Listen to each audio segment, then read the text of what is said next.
doa terindah yang kami miliki, Tuhan.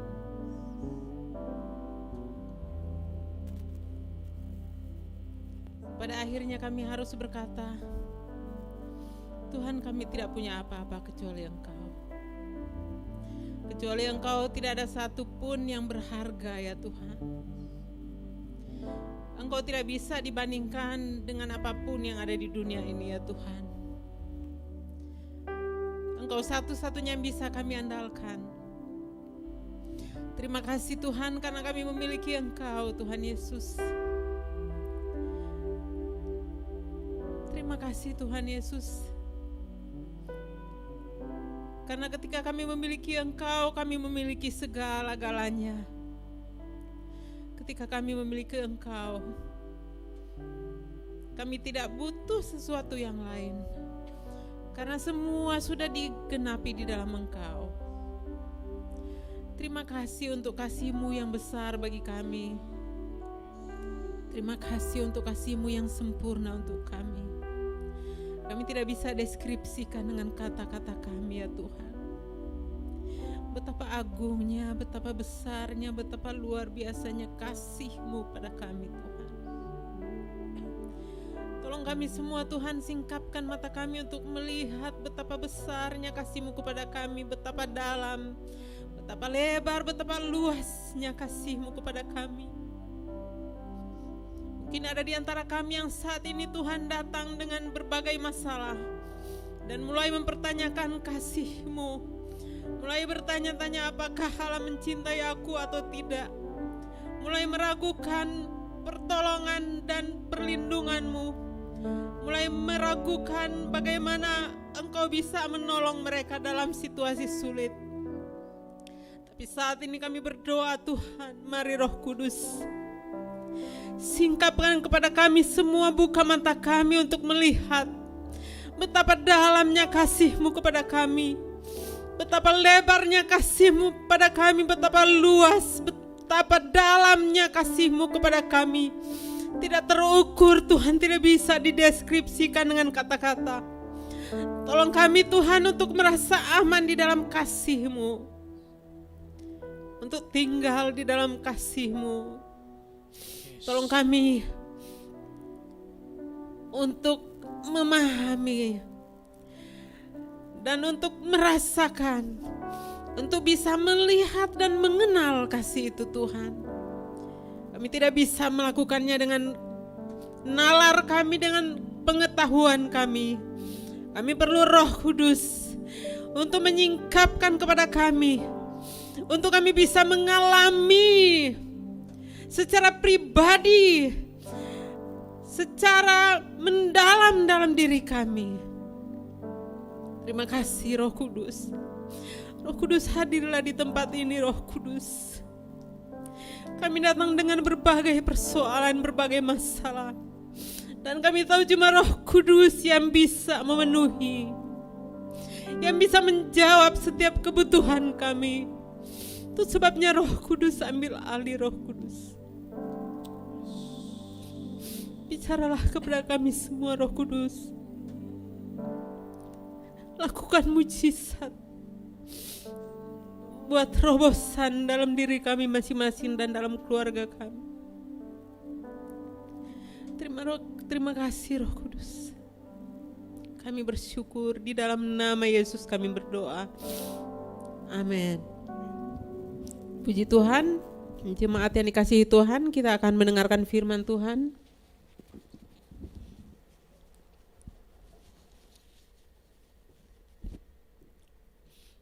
Judulnya adalah Tinggal di dalam Kekuatan Tuhan.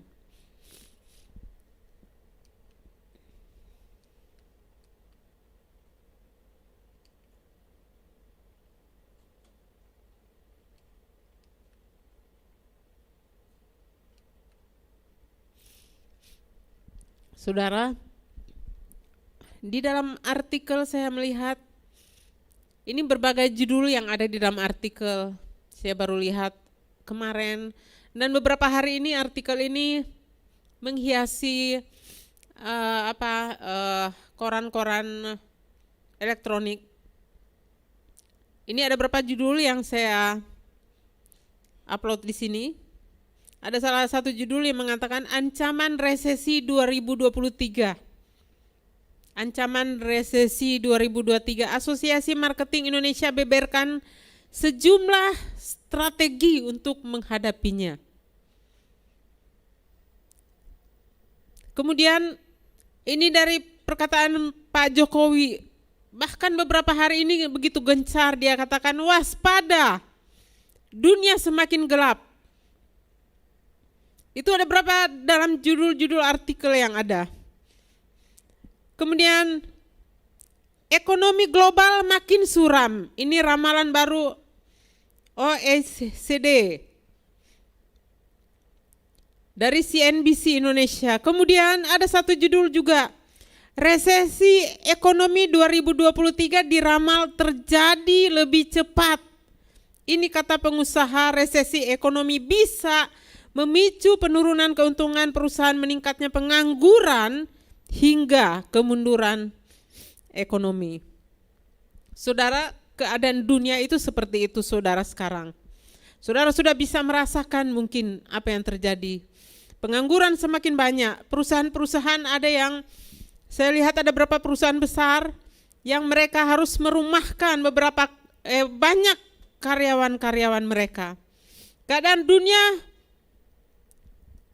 kalau menurut ramalan-ramalan semakin suram, dunia semakin gelap, kata Pak Jokowi. Dan kita lihat juga berbagai peristiwa kriminal yang terjadi. Hal-hal kabar-kabar yang datang kepada kita. Banyak kabar-kabar yang sepertinya mengerikan buat kita. Tapi selalu kita kembali kepada apa saudara? Firman Tuhan. Apa kata firman Tuhan? Firman Tuhan adalah ukuran kita, standar kita di dalam menghadapi berbagai kesulitan yang sedang terjadi saat ini. Firman Tuhan di dalam Filipi 4 ayat 13 mengatakan, segala perkara dapat kutanggung di dalam Dia yang memberi kekuatan kepadaku. Saya sengaja garis bawahi di dalam Dia. Karena ini adalah penting saudara. Dikatakan bukan cuma satu perkara. Bukan cuma dua perkara dapat kita tanggung. Tetapi dikatakan segala perkara. Semua perkara, semua masalah yang datang kepada kita. Masalah pribadi, masalah rumah tangga, masalah ekonomi, masalah dengan keluarga besar, masalah dengan anak-anak, masalah dengan orang tua, masalah kesehatan, apapun masalah yang bisa disebut, apapun perkara yang bisa disebut, dan bahkan perkara yang tidak bisa disebut oleh kata-kata. Firman Tuhan mengatakan, segala perkara, semua masalah, semua perkara, semua kesulitan, semua tantangan, semua persoalan yang kita hadapi, yang datang kepada kita, dapat kutanggung di dalam Dia yang memberi kekuatan kepadaku. Kata kuncinya atau kata yang penting yang digarisbawahi adalah di dalam Dia. Artinya di dalam Kristus. Kalau saudara lihat konteks besarnya itu adalah di dalam Kristus. Segala perkara dapat kita tanggung di dalam Kristus yang memberi kekuatan kepada kita. Mengapa saudara di dalam Kristus? Kita tidak bisa melakukan dengan kemampuan kita sendiri. Kita sangat terbatas. Nalar kita sangat terbatas. Bahkan kumpulan para pengusaha, mereka tidak punya daya untuk menghadapi keadaan dunia yang semakin sulit ini. Peperangan yang terjadi antara Ukraina dan Rusia mempengaruhi perekonomian dunia. Tidak ada seorang pun yang sanggup untuk melawan itu dengan nalarnya. Tidak ada manusia yang bisa, bahkan presiden-presiden yang ada pun tidak bisa. Dengan nalar kemampuan kita, kita tidak sanggup.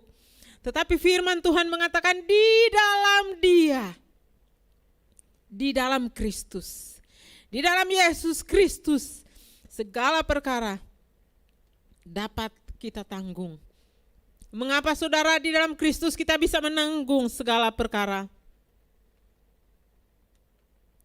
Yang pertama, Kristus adalah kekuatan Allah. Kita dapat menanggung segala perkara, apapun masalah yang kita hadapi, apapun kata ramalan dunia ini, kita bisa hadapi. Karena yang pertama, Kristus adalah kekuatan Allah. Tadi dalam Filipi dikatakan segala perkara dapat kutanggung di dalam Dia yang memberi kekuatan kepadaku. Karena apa?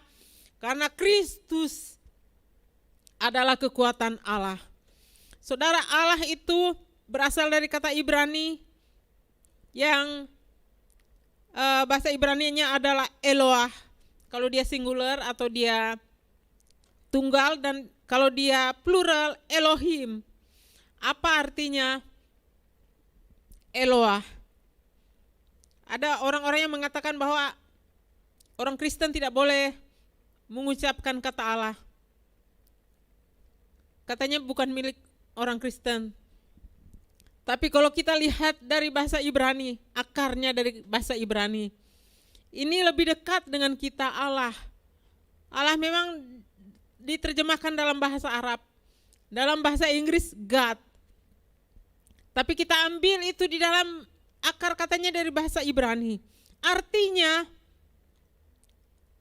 dalam bahasa Ibrani Eloah atau pluralnya Elohim, artinya adalah Dia adalah realitas atau pribadi yang tertinggi. Dia adalah yang maha sempurna dalam kekuasaan dan di dalam kebijaksanaan, di dalam kebaikan. Sebagai pencipta dan penguasa alam semesta yang tanpa batas dan kekal. Itu arti dari Allah. Dan firman Tuhan mengatakan bahwa Kristus adalah kekuatan Allah. Jadi di dalam Kristus, kekuatan Allah itu pribadi yang tertinggi yang maha sempurna dalam kekuasaan, kebijaksanaan dan kebaikan.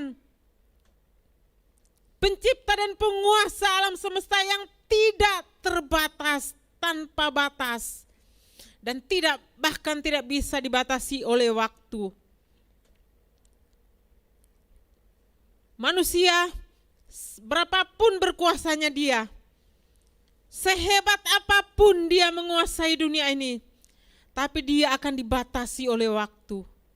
Satu waktu dia harus takluk kepada kematian. Tetapi Allah, Kristus yang adalah kekuatan Allah itu, Dia tanpa batas dan kekal. Waktu tidak bisa membatasi Dia, karena Dia adalah kekal. Kematian tidak bisa membatasi Dia, karena Dia adalah kekal. Kekuatannya, kehebatannya, kekuasaannya tidak bisa dibatasi oleh waktu. Tidak pernah mengenal akhir. Saudara mungkin mengenal dalam sejarah dunia para penguasa-penguasa yang berkuasa, yang memerintah dengan kehebatan kuasanya. Tapi mereka dibatasi oleh waktu, satu waktu mereka meninggal. Tapi Kristus, Dia adalah kekuatan Allah yang tidak ada batasnya dan kekal.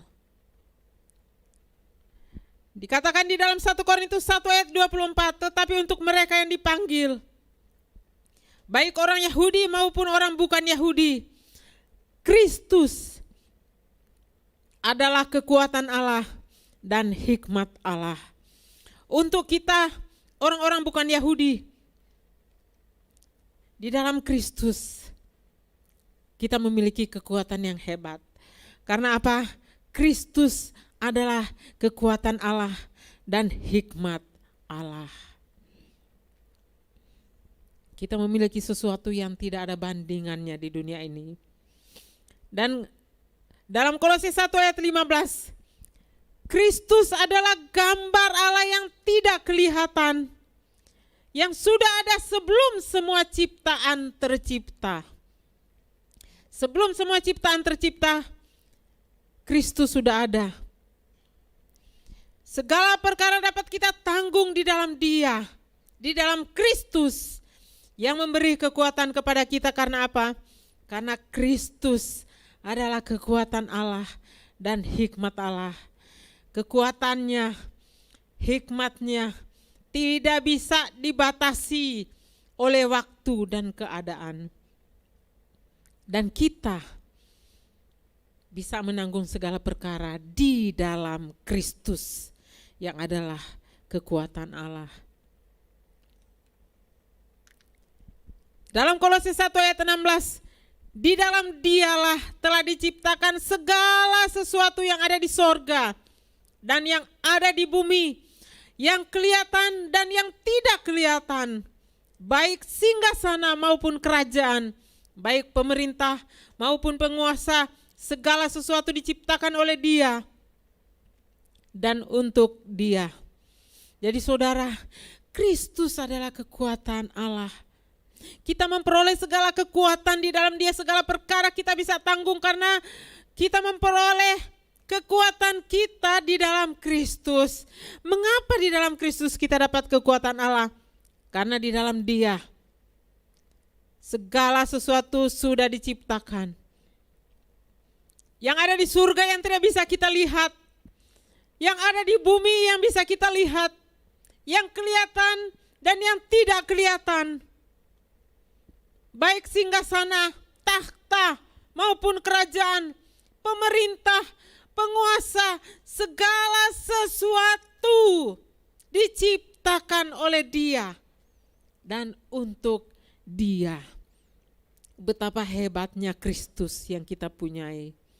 Betapa hebatnya kekuatan yang kita punya di dalam Dia. Karena tidak ada satupun pemerintah, kekuasaan atau apapun yang tidak bisa dilihat oleh mata. Kekuasaan yang tidak bisa dilihat oleh mata kita. Kekuasaan yang bisa kita lihat dengan mata. Kerajaan manapun tidak ada yang tidak takluk kepada Kristus. Semua kekuasaan di dunia ini takluk kepada Kristus. Bahkan perekonomian dunia ini takluk kepada Kristus. Dan dalam Kolose 1 ayat 19, karena Allah Bapa sendirilah yang menginginkan seluruh kepenuhannya ada diam di dalam Dia, yaitu anaknya Yesus Kristus. Ini saya ambil dari terjemahan lain ya, supaya bisa lebih jelas. Karena Allah Bapa sendirilah yang menginginkan seluruh kepenuhannya diam di dalam Kristus secara total dan menyeluruh. Tadi saya sudah katakan bahwa Allah itu adalah penguasa alam semesta yang tanpa batas dan kekal, yang maha sempurna dalam kekuasaan, kebijaksanaan, dan kebaikan. Itulah arti dari Allah. Dan saudara, Allah Bapa katakan Dia menginginkan seluruh kepenuhannya, seluruh kehebatannya, seluruh kekuasaannya, seluruh kedahsyatannya itu diam di dalam Kristus secara total dan menyeluruh saudara. Enggak ada satupun yang tersisa. Semua kekuasaan kehebatan itu yang maha tinggi itu diam di dalam Kristus. Dan kekuatan kita ada di dalam Kristus. Dalam Kolose 2 ayat 9-10. Sebab dalam Dialah berdiam secara jasmania seluruh kepenuhan kealahan, dan kamu artinya semua orang yang percaya, saya dan saudara, kamu telah dipenuhi di dalam Dia. Dialah kepala semua pemerintah dan penguasa. Jadi saudara, bayangkan saudara di dalam Kristus berdiam secara jasmania semua kepenuhan kealahan yang begitu hebat, begitu dahsyat, begitu berkuasa. Dan bukan sampai di situ saja. Kita ini telah dipenuhi di dalam Dia. Artinya apa? Segala kekuasaan, kehebatan, kedahsyatan itu kita miliki karena kita telah dipenuhi di dalam Dia. Karena Dialah kepala semua pemerintah dan penguasa. Jadi apapun yang terjadi di dunia ini, hingar-bingar yang sedang terjadi di dunia ini, masalah ekonomi atau masalah peperangan, masalah apapun, kembali kita lihat kepada Kristus. Karena apa? Dialah kepala semua pemerintah dan penguasa. Betapa hebatnya, betapa dahsyatnya, betapa luar biasanya Kristus yang kita punya. Segala perkara dapat kita tanggung di dalam Dia yang memberi kekuatan kepada kita. Karena apa? Yang pertama, Kristus adalah kekuatan Allah. Yang kedua, segala perkara dapat kita tanggung di dalam Dia yang memberi kekuatan kepada kita. Karena apa saudara? Kristus adalah terang manusia. Ini bolak-balik saya katakan ini kepada saudara-saudara, karena banyak ramalan-ramalan yang mengatakan bahwa 2023 dunia ini gelap. Siap-siap, Pak Jokowi selalu katakan bahwa bahkan 4 hari lalu dia katakan di dalam artikel tadi yang kita sudah baca, bahwa kita harus siap karena kita sedang memasuki dunia yang gelap, yang sudah menimpa negara-negara, banyak negara yang lain, dan akan menimpa negara kita juga. Itu perkataan dari Pak Jokowi. Tetapi firman Tuhan mengatakan yang pertama, Kristus. Kita tidak perlu takut karena Kristus adalah kekuatan Allah. Dan yang kedua, Kristus adalah terang manusia. Katakan dalam firman Tuhan bahwa segala sesuatu dijadikan oleh Dia. Dan tanpa Dia tidak ada satupun yang telah jadi dari segala yang telah dijadikan. Semua Dia yang jadikan. Tanpa Dia nggak ada satupun yang telah jadi dari segala yang telah Dia jadikan. Tanpa Dia nggak ada satupun yang kita lihat ini itu bisa jadi. Semua itu bisa jadi, baik yang kita bisa lihat maupun yang tidak bisa kita lihat. Semua itu bisa jadi oleh karena Kristus. Dalam Yohanes 1 ayat 3 sampai 5, dalam Dia ada hidup dan hidup itu adalah terang manusia. Terang itu bercahaya di dalam kegelapan dan kegelapan itu tidak menguasainya. Meskipun ramalan mengatakan bahwa dunia ini akan gelap, tapi ingat baik-baik, kita harus mengingatkan diri kita. Saya terus menerus mengingatkan diri saya sendiri. Dan saya harap ini akan terpatri di dalam hati saudara bahwa di dalam Dia, di dalam Kristus ada hidup. Kegelapan itu selalu identik dengan kematian. Tetapi di dalam Kristus ada hidup. Dan hidup itu adalah terang manusia. Jadi meskipun di luar sana katakan akan ada gelap, tetapi kita katakan bahwa akan ada terang. Karena apa? Karena di dalam Dia ada hidup. Dan hidup itu adalah terang manusia di dalam Kristus. Kita memiliki terang. Dan ditekankan lagi bahwa terang itu bercahaya di dalam kegelapan. Terang yang kita miliki di dalam Kristus itu akan bercahaya di dalam kegelapan. Dan di firman Tuhan katakan bahwa kegelapan itu tidak bisa menaklukkan. Dalam terjemahan lain bukan tidak menguasainya tapi menaklukkan. Dalam terjemahan lain mengalahkan. Jadi kegelapan itu tidak bisa mengalahkan terang Kristus. Kegelapan itu tidak bisa mengalahkan terang yang saudara miliki. Jadi meskipun dunia di sekeliling mengatakan bahwa akan terjadi gelap, ibu-ibu kalau ke pasar mungkin kita selalu mulai astaga, bagaimana ke depan? Bagaimana ke depan? Pengangguran semakin banyak, mencari pekerjaan tidak gampang. Bagaimana ke depan? Mungkin ada yang mengalami di PHK. Mungkin ada saat ini yang sedang menghadapi masalah sulit dalam pekerjaan. Tetapi kita kembali lihat kepada firman Tuhan. Saudara, kalau boleh perkatakan firman Tuhan itu, katakan di dalam mulut. Saya sengaja taruh dalam PowerPoint ini ayat-ayat firman Tuhan, supaya kita memperkatakan firman Tuhan. Setiap kali saudara memperkatakan firman Tuhan, ada satu energi, adalah satu kekuatan yang keluar. Saudara tidak bisa melihat tenaga atau kekuatan itu, tetapi kekuatan itu begitu dahsyat yang bisa mengubah diri, pribadi, keluarga, masyarakat yang ada. Kekuatan yang dahsyat itu adalah firman.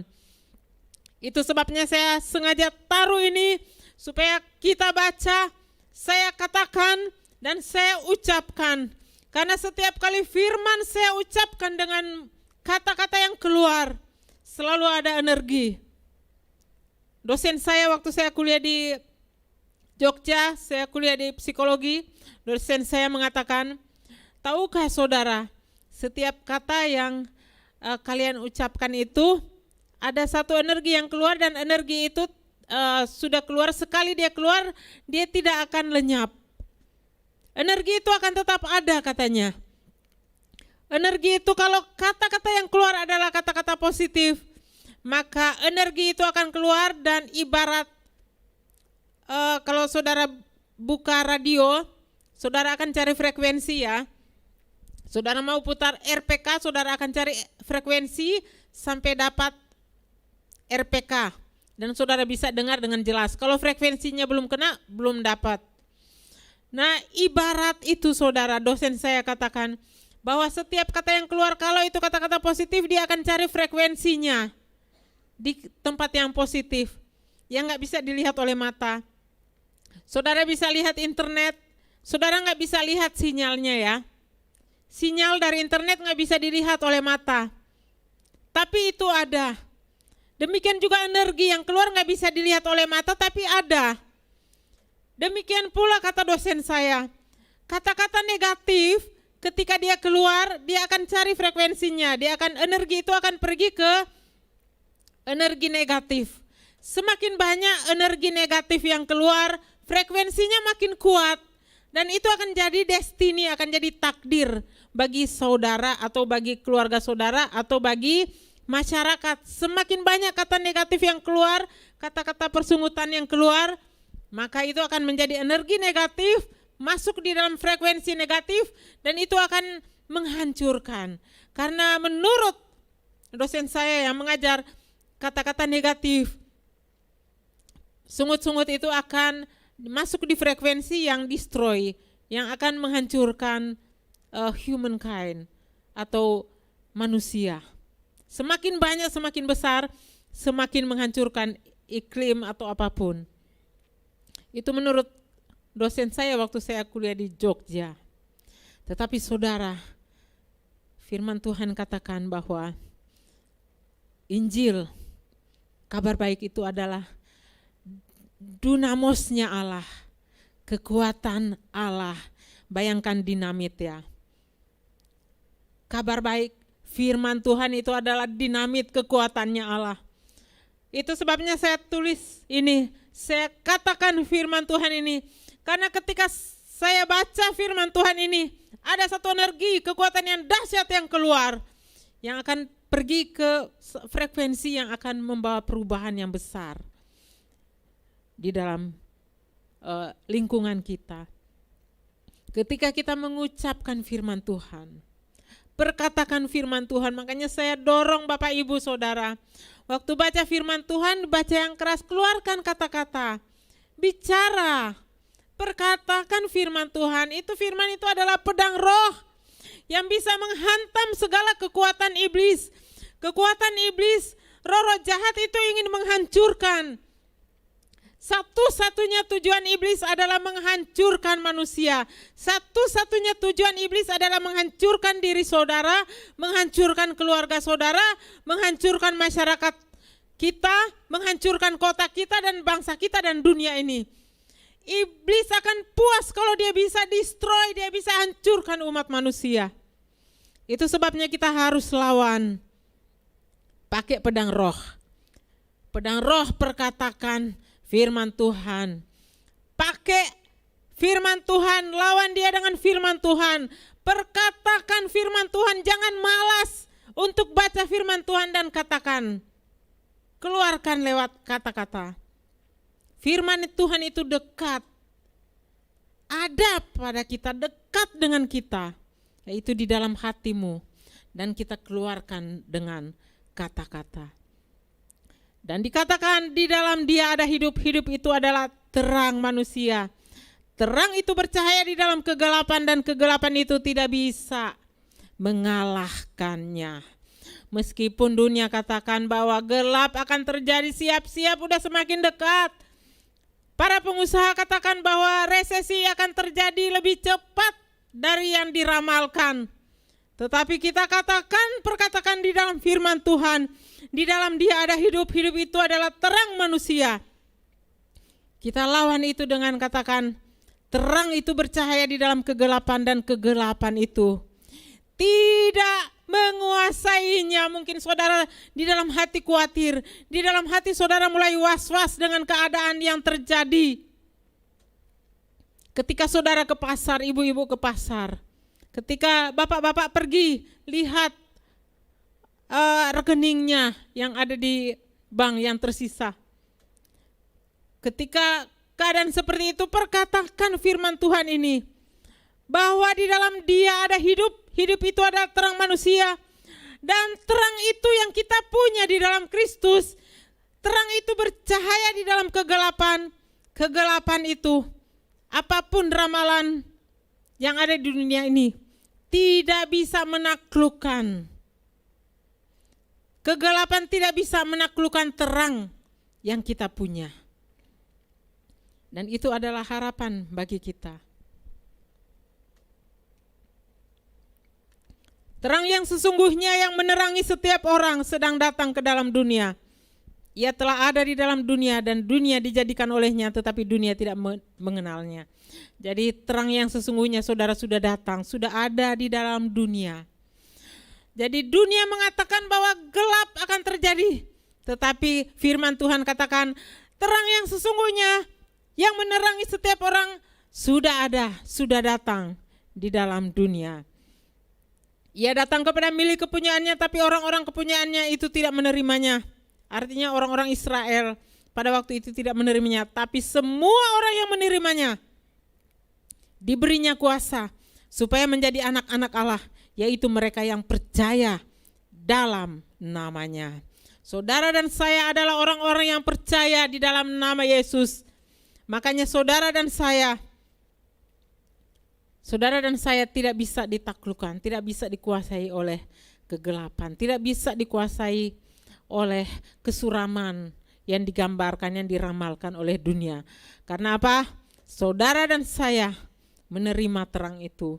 Itu sebabnya saudara dan saya menjadi anak-anak Allah. Kita diberi kuasa supaya menjadi anak-anak Allah, yaitu kita semua yang percaya kepada Dia. Yesus berkata kepada orang banyak, "Akulah terang dunia, barang siapa mengikut aku, ia tidak akan berjalan dalam kegelapan, melainkan ia akan mempunyai terang hidup."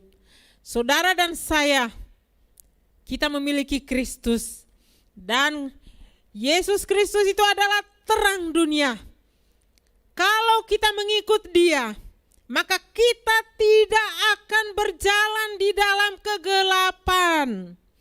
Meskipun dunia meramalkan gelap akan terjadi tahun 2023, tetapi karena kita mengikuti sang terang dunia itu, maka kita tidak akan berjalan di dalam kegelapan, tetapi kita akan mempunyai terang hidup. Amin Bapak Ibu. Kamu dalam Matius 5 ayat 14. Karena kita percaya kepada terang dunia itu. Kamu adalah terang dunia. Kota yang terletak di atas gunung tidak mungkin tersembunyi. Dan bukan hanya Yesus Kristus yang dikatakan sebagai sang terang dunia, tetapi karena kita percaya kepada Dia sebagai terang dunia itu, bahkan kita pun diberi julukan oleh Tuhan, diberi nama yang baru, yaitu terang dunia. Kamu, kata Yesus, adalah terang dunia. Saya adalah terang dunia. Nama Ibu Sutin, namanya Ibu Sutin ya.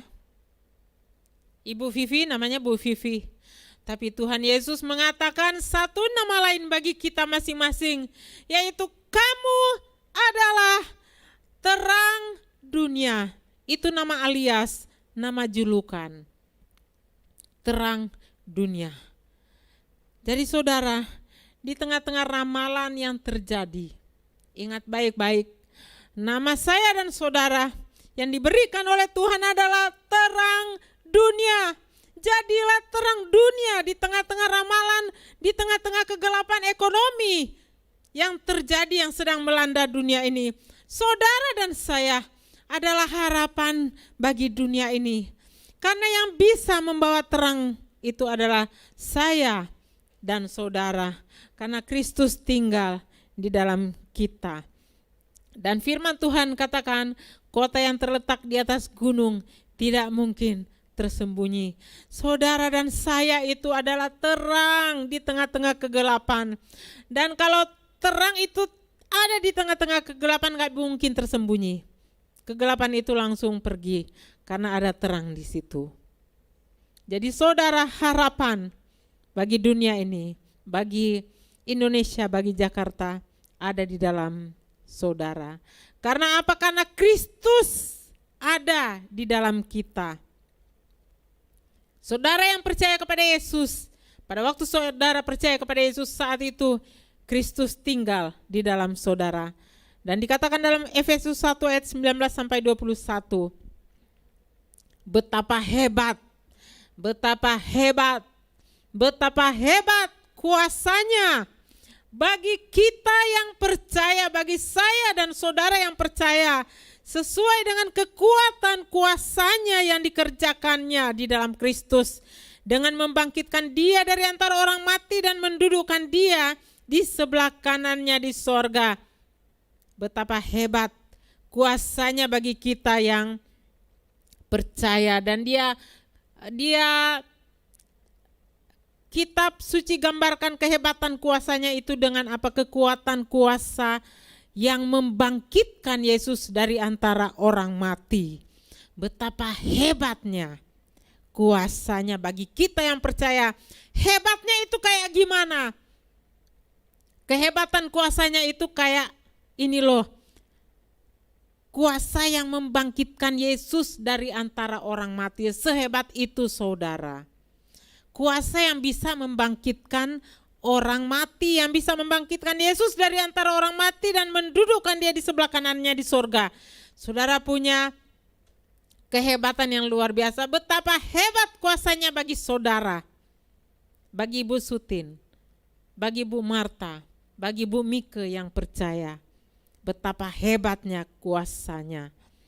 Dan kehebatan kuasanya itu, kehebatan kuasa yang kayak gimana? Kuasa itu yang membangkitkan Dia dari antara orang mati, mendudukkan Dia di sebelah kanannya di surga, jauh lebih tinggi dari segala pemerintah dan penguasa, kekuasaan, kerajaan, dan tiap-tiap nama yang dapat disebut, bukan hanya di dunia ini saja, melainkan juga di dunia yang akan datang. Aduh, luar biasa nih, hebat banget kuasanya.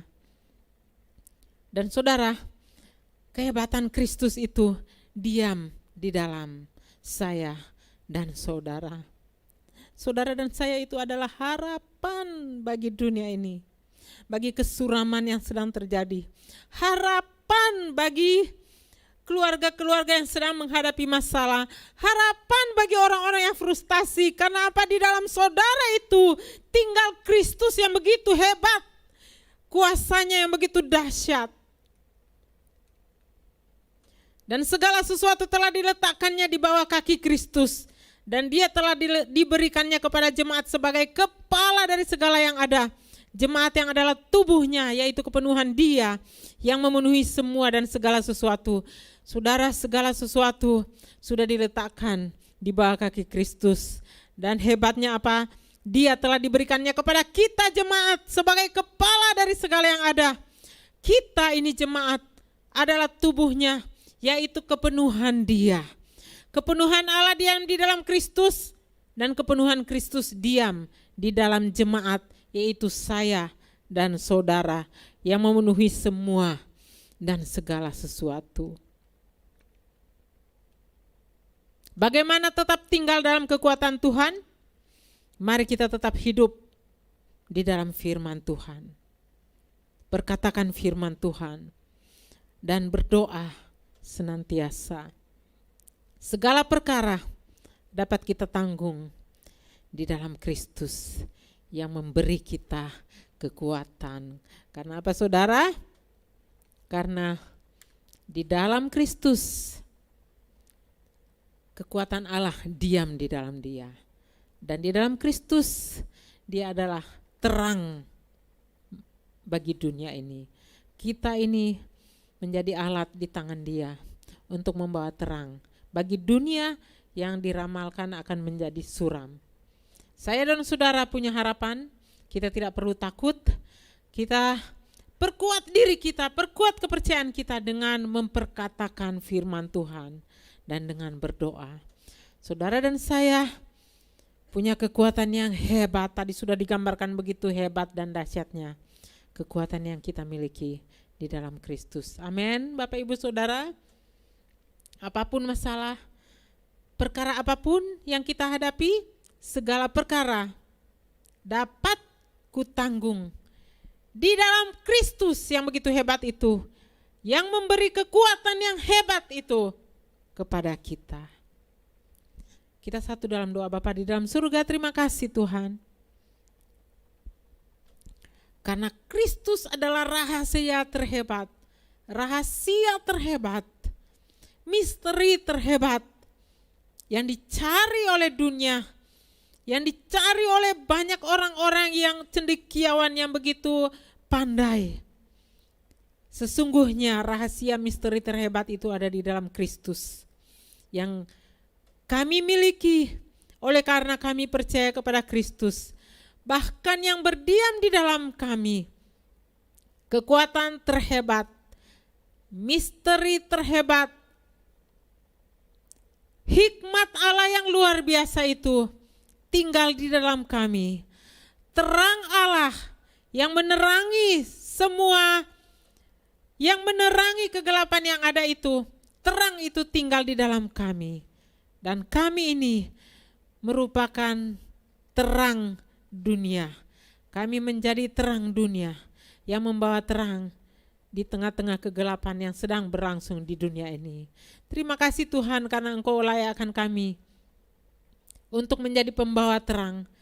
Terima kasih Tuhan karena Engkau memberi kami kekuatan, karena Engkau memberikan kepada kami kehormatan untuk menjadi terang di tengah-tengah dunia ini. Terima kasih Bapa, kami bersyukur. Di dalam nama Yesus kami berdoa. Amin.